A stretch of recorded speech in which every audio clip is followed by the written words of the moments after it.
On the outskirts of a forgotten town, an old mansion stood shrouded in shadows, its windows dark and lifeless, as if the building itself had long ceased to breathe.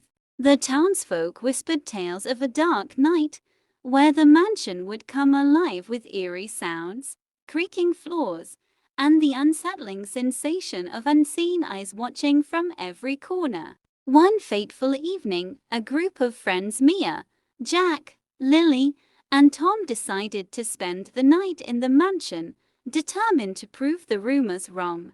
Armed with flashlights and bravado, they made their way through the overgrown path leading to the mansion's entrance. The heavy wooden door creaked open with an ominous groan, sending shivers down their spines. "It's just an old house," Tom said, trying to sound confident, though his voice betrayed a hint of fear. As they stepped inside, the air grew colder, and a faint, musty odor filled their nostrils. "This place is a dump," Jack muttered, kicking at a pile of debris on the floor. "Perfect for a haunted house," Lily joked, trying to lighten the mood. They ventured further into the mansion, their flashlights casting long, eerie shadows on the peeling wallpaper. Suddenly, a loud bang echoed through the hallway, causing them all to jump. "What was that?" Mia whispered, her heart pounding in her chest. "Probably just the wind," Jack replied, though he didn't sound convinced. The group continued exploring, the tension in the air thickening with each step. They reached the grand staircase, its once majestic banister now rotted and decayed. "Let's check upstairs," Tom suggested, already halfway up the steps. The stairs creaked under their weight, threatening to collapse at any moment.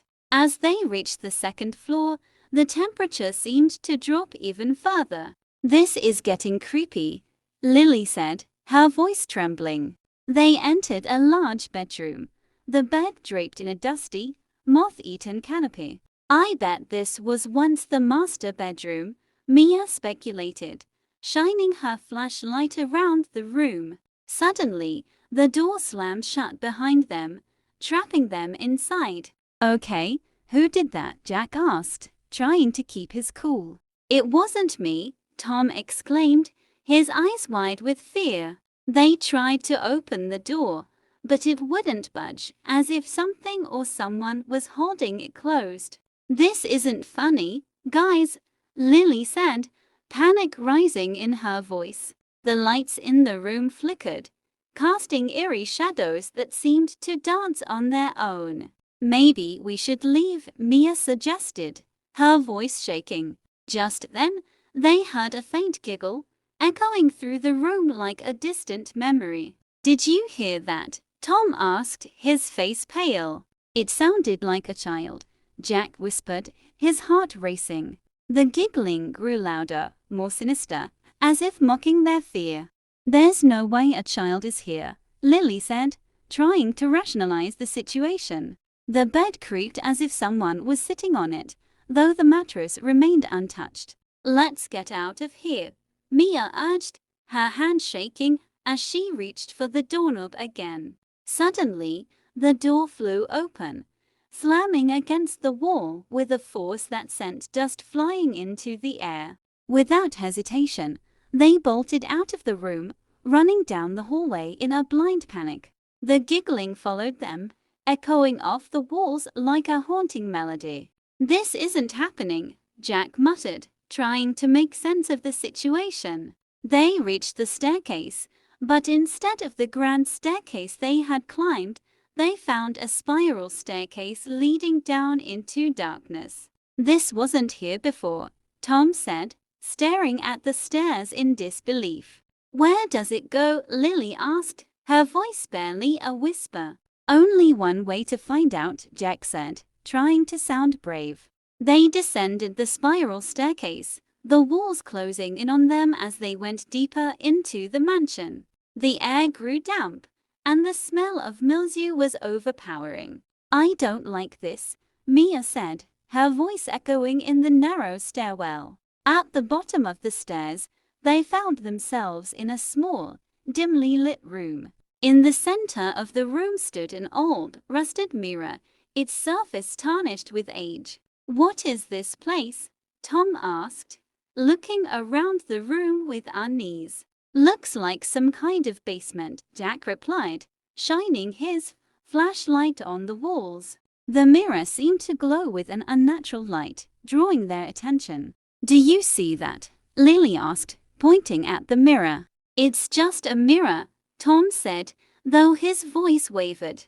As they approached the mirror, their reflections seemed distorted, twisted into grotesque versions of themselves. "This isn't right," Mia said, backing away from the mirror. Suddenly, the mirror cracked, a jagged line splitting their reflections in two. A cold wind whipped through the room, extinguishing their flashlights. They stood in complete darkness, the only sound their own breathing. "We need to get out of here," Jack said, fumbling for the stairs. But when they turned around, the staircase was gone, replaced by a solid brick wall. "No, no, no," Lily cried, banging on the wall in desperation. The giggling returned, louder and more menacing, filling the room with its eerie echo. "What's happening?" Tom shouted, his voice tinged with hysteria.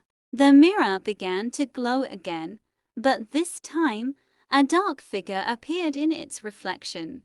"Who is that?" Mia asked, her voice trembling. The figure stepped closer, its features obscured by the shadows. "It looks like us," Jack said, horror dawning on his face. The figure raised a hand and the walls around them began to close in.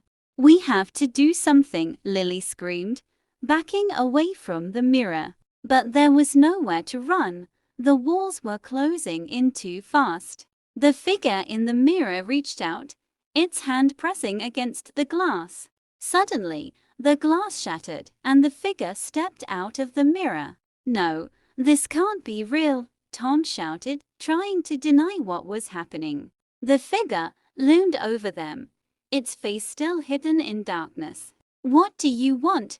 Mia asked, her voice barely a whisper. The figure didn't answer. It just stared at them with empty eyes. The giggling grew louder, more frenzied, as if the mansion itself was mocking their fear. "We need to fight back," Jack said, his voice shaking with determination. But before they could act, the figure lunged at them, its cold hands reaching for their throats. They screamed, trying to escape its grasp, but there was no escape. The room spun around them, the walls melting away into darkness. "This can't be the end," Mia thought, her vision blurring as she struggled to stay conscious.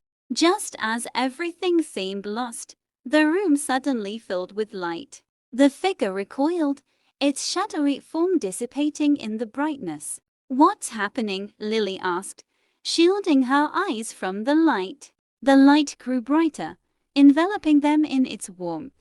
The giggling faded away, replaced by a peaceful silence. When the light finally dimmed, they found themselves back in the grand hallway, the mansion eerily silent. "Was it all just a dream?" Tom asked, looking around in disbelief. "I don't think so," Mia replied, still shaken by the experience. They slowly made their way to the front door, which now stood wide open, inviting them to leave. "Let's get out of here," Jack said, not waiting for a second invitation. As they stepped outside, the cold night air hit them, reminding them they were still alive. They hurried down the path, the mansion looming behind them like a dark memory. "We made it," Lily said, relief washing over her. But as they reached the edge of the property, they heard one last, faint giggle. They turned around, but the mansion was gone, replaced by an empty field. "Did that really happen?" Tom asked, trying to make sense of it all. "I don't know," Mia replied, "but I don't ever want to find out." With that, they left the haunted place behind, vowing never to return.